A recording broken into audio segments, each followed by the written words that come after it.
تھا کہ کسی شخص کا انتقال ہوا، اس کے بچوں نے، وہ شہر میں تھے، وہ گاؤں سے، ان کا آبائی گاؤں بھی ہے، تو بچوں نے وہی جب انتقال ہوا تو غسل وغیرہ دے کر قریبی قبرستان میں دفن کر دیا۔ اب کچھ لوگ گاؤں کے یہ کہہ رہے ہیں کہ چونکہ شخص کے ماں باپ کی قبریں آبائی قبرستان میں ہیں تو تمہیں چاہیے تھا کہ وہاں دفنایا جائے۔ اب وہ اولاد بیچاری پریشان ہے کہ کیا ہم نے کوئی گناہ کر دیا، یہاں دفنا کے کیا کریں؟ دیکھیں مسئلہ یہ ہے آبائی گاؤں، آبائی مطلب شہر، اس کا دفنانے سے کوئی تعلق نہیں ہے۔ دوسری بات یہ ہے کہ اگر آپ یہ سمجھتے ہیں کہ وہاں دفنائیں گے تو قبریں قریب قریب ہوں گی تو شاید موقع ملے گا نکل کے مل لیں گے کہ بھئی کیا حال چال ہے، اور اگر یہاں دفنایا اور وہ سینکڑوں میل دور ہیں تو وہ کھڑا ہو کے دیکھتے رہے گا، وہ تو بہت دور ہے، میں کیسے سفر کروں؟ تو یعنی زندوں پر اس کو قیاس کر لینا، یہ بیچارے وہ لوگ مشورہ دے رہے ہوتے ہیں جن کو دین سے کوئی لگاؤ نہیں ہوتا، دین ان کے پاس ہوتا نہیں ہے، خاندانی باتیں، سنی سنائی باتوں پہ چل رہے ہوتے ہیں۔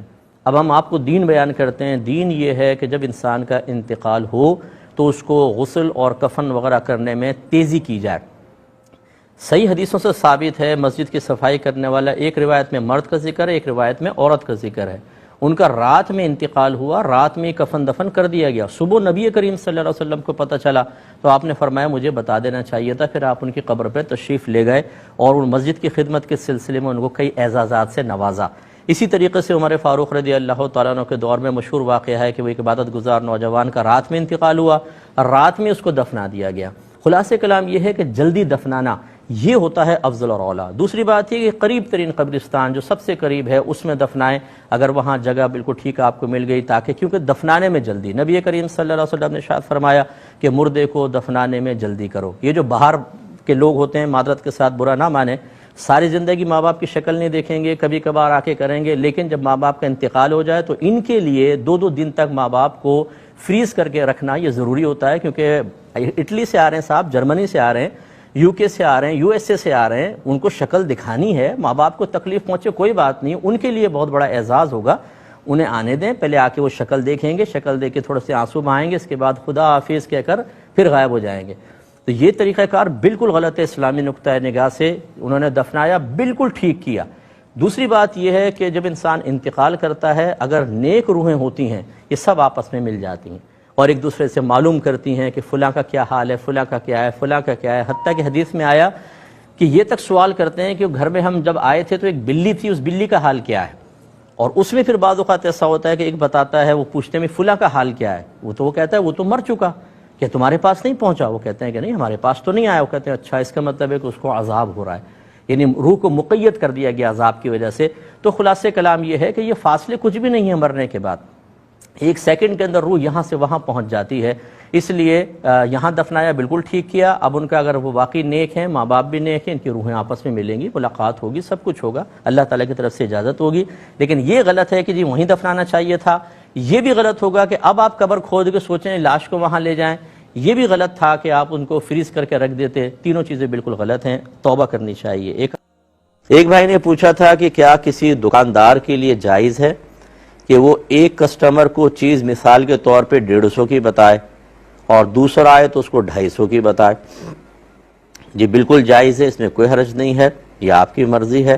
بس یہ ہے کہ وہ ایسی چیز نہ ہو کہ لوگوں کی سخت ضرورت والی چیز ہو، جیسے غلہ وغیرہ ہوتا ہے، آٹا ہے، چینی ہے، اور مارکیٹ میں شارٹ ہے، تو آپ نے کسی کی مجبوری سے ناجائز فائدہ اٹھانے کے لیے اس کی قیمتیں زیادہ بتائیں، یہ غلط ہوتا ہے۔ ویسے نارمل حالت میں کہ آپ کی دکان پر بھی چیز ہے، کہیں اور پر بھی ہے، لوگ کہیں اور سے بھی لے سکتے ہیں، تو پھر آپ چاہے چیز کو کتنے بھی زیادہ میں بیچیں۔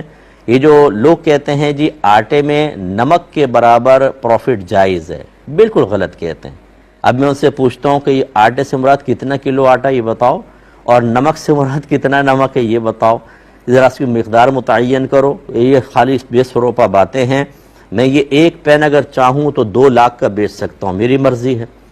جیسے یہ بڑی جو سیلیبریٹیز ہوتی ہیں، یہ بعض اوقات ان کی چیزیں لوگ زیادہ مہنگے داموں لے لیتے ہیں، کیا اس پہ کوئی آبجیکشن ہم کر سکتے ہیں؟ نو۔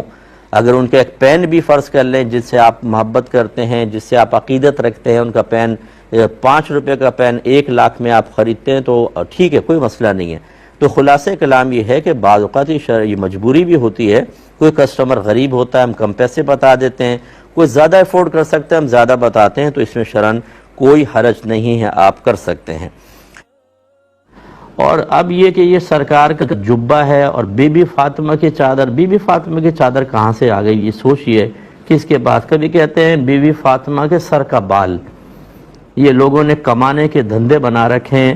یہ چیزیں بی بی فاطمہ کی چیزیں کیسے آپ تک پہنچ گئیں؟ وہ تو انتہائی پردے میں رہا کرتی تھیں، ان کے بال مبارکہ کسی کو مل جائیں، یہ مجھے تو پاسبل نہیں لگتا ہے۔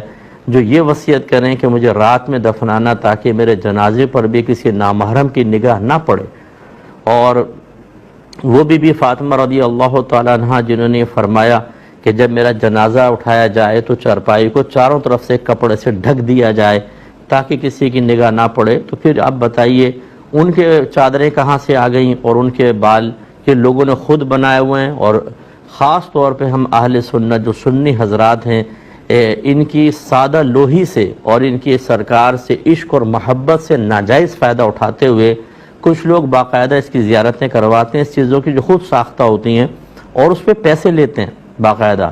یعنی یہ تو نہیں کہتے کہ اتنے کی انٹری ہے، وہ ایک ماحول بنا دیا، ہر آ رہا ہے کوئی نذرانہ دیتا جا رہا ہے، چل گیا کاروبار صاحب۔